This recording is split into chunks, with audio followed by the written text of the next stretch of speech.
कि मौन हो गई सृष्टि, मौन हो गई सृष्टि, जिंदगी लगी मौत की दासी हुई।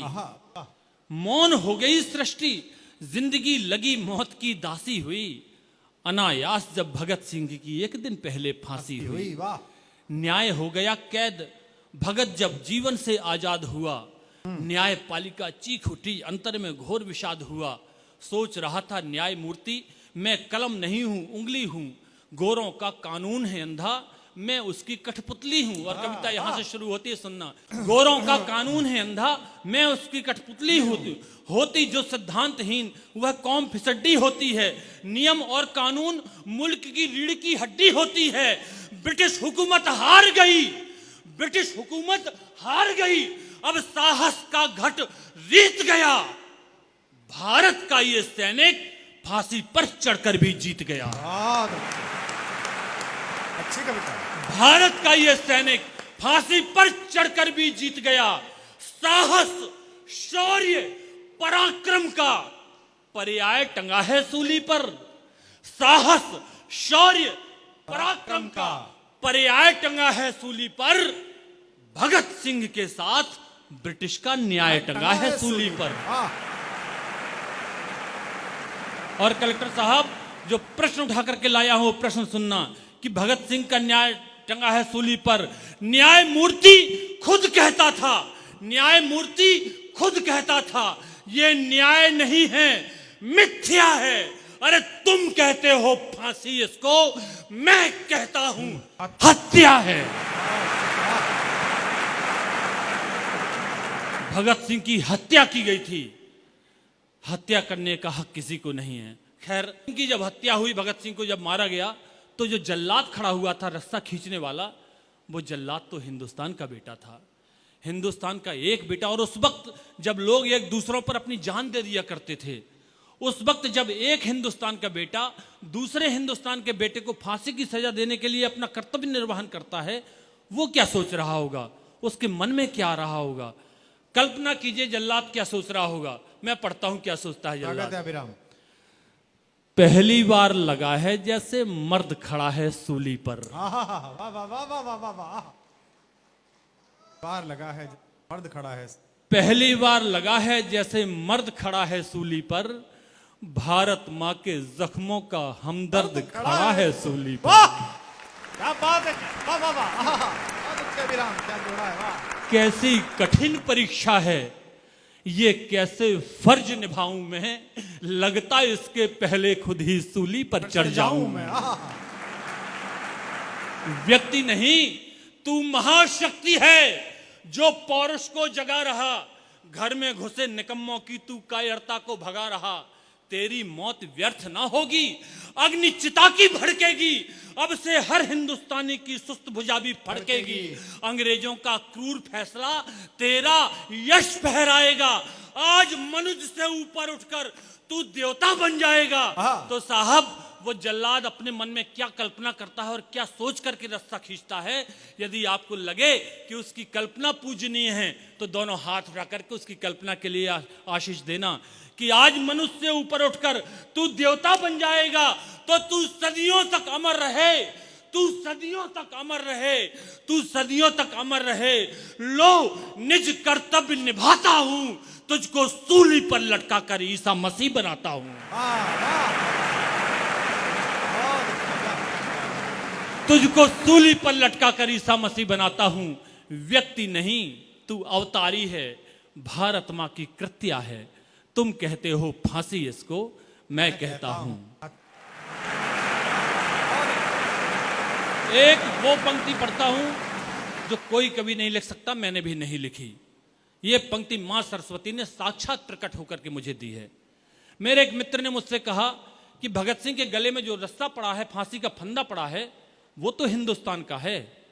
यदि वो रस्सा भगत सिंह के गले को नहीं कसता तो भगत सिंह नहीं मरते। उसने क्यों कस दिया?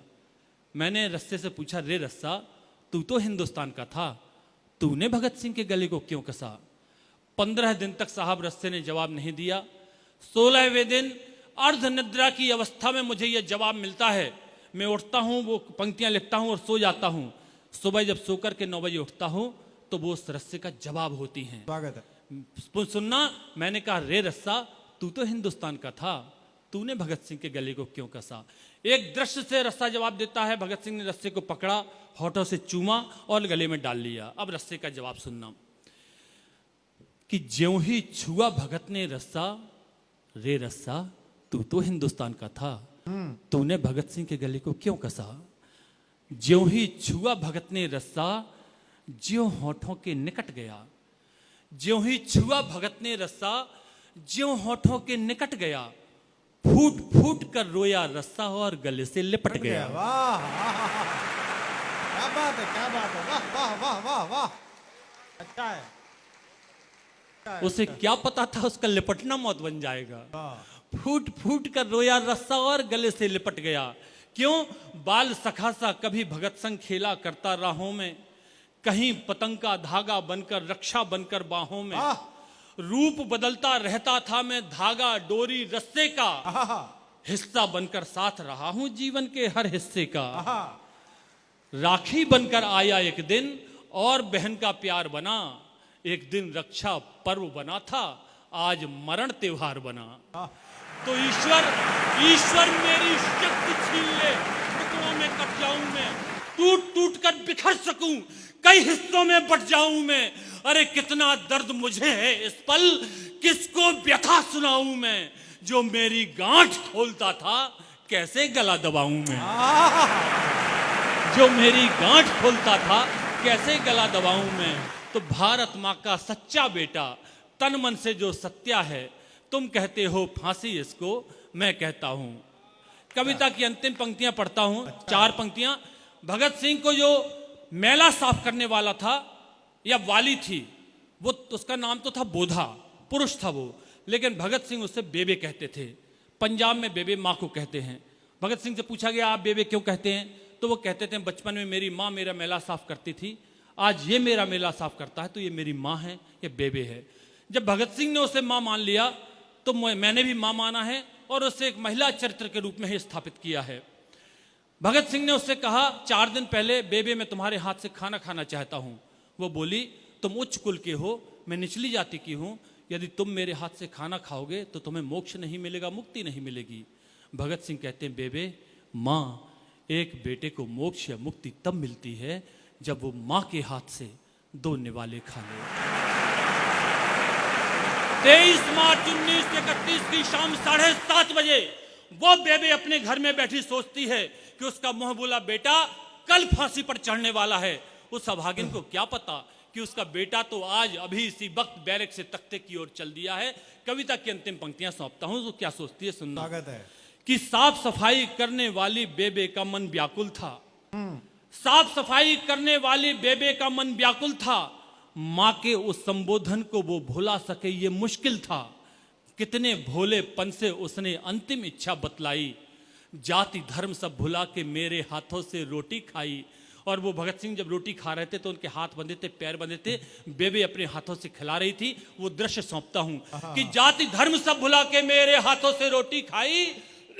उस पल ऐसा लगता था, उस पल ऐसा लगता था वो जैसे कृष्ण कन्हैया हो। उस पल ऐसा लगता था वो जैसे कृष्ण कन्हैया हो। पल भर को यूं लगा कि जैसे मुझ में यशोदा मैया हो। पल भर को यूं लगा कि जैसे मुझ में यशोदा मैया हो। तो लौटा दे जो लाल मेरा, तो उसकी झोली भर दूंगी। और जिसे जना है भगत के बदले उसे निछावर कर दूंगी। जिसे जना है भगत के बदले से निछावर कर दूंगी। तो मन ही मन में जाने क्या क्या बेबे सोच रही थी। टप टप गिरते आंखों से वो आंसू पोंछ रही थी कि अनायास ही कानों में एक स्वर आकर के बोला, अनायास ही कानों में एक स्वर आकर के बोला, रंग दे बसंती चोला माई, रंग दे बसंती चोला, रंग दे बसंती चोला माई, रंग दे बसंती चोला, रंग दे बसंती चोला माई, रंग दे